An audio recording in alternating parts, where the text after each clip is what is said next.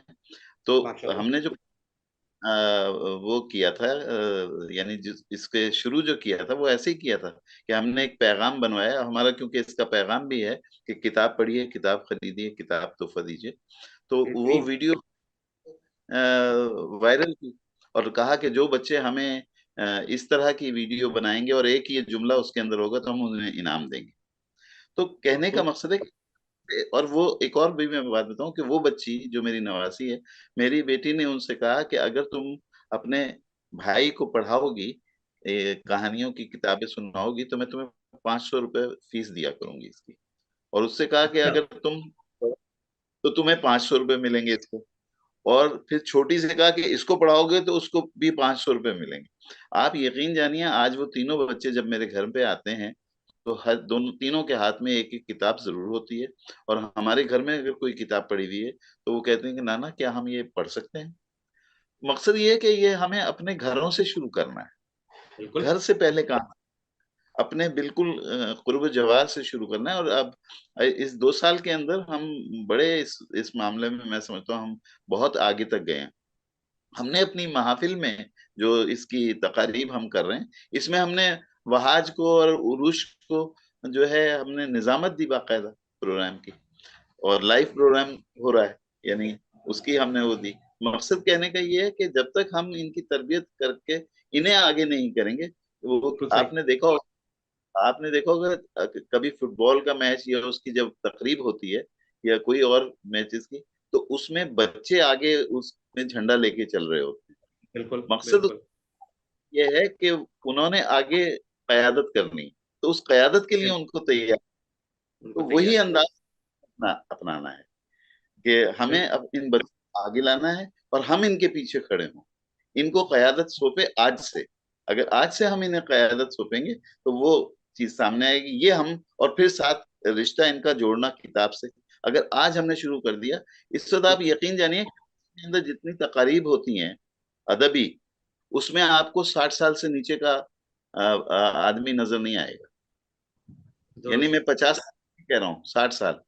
अब हमारी जो तकारीब हैं इसमें पता चला बच्चे हैं, और बच्चों के माँ बाप जो हैं वो हैं जो यूथ कहलाते हैं इस वक्त। सही। वो आज सही। के साथ कुछ बुजुर्ग आए थे, हम इससे तीनों जो जो जनरेशन हैं वो मिल रही हैं एक दूसरे से, और वो समझ रहे हैं कि मसला क्या है। और मैं समझता हूँ कि इसमें इनके माँ बाप को, और जैसे ये सबीका साहब हैं, इनको तो सलाम करना चाहिए कि ये अपने बिल्कुल पैसे खर्च आते हैं और आकर उन तकारीब में शरीक होते हैं, वक्त भी देते बिल्कुल। हैं, पैसे बिल्कुल सही आते कह हैं। रहे ये चीजें हैं। बिल्कुल जो है बिल्कुल। नतीजा है कि हम किताब से दूर हैं। अच्छा, आपने जो कहा कि जॉइंट फैमिली में भी मसला वही है कि जब तक उन तक ये पैगाम नहीं पहुंचाया जाएगा, वो किताब पहुंचाती है उन्हें जब तक कि भाई। किताब माँ बाप की प्रायोरिटी नहीं है तो फिर बच्चों की कैसे बनेगी।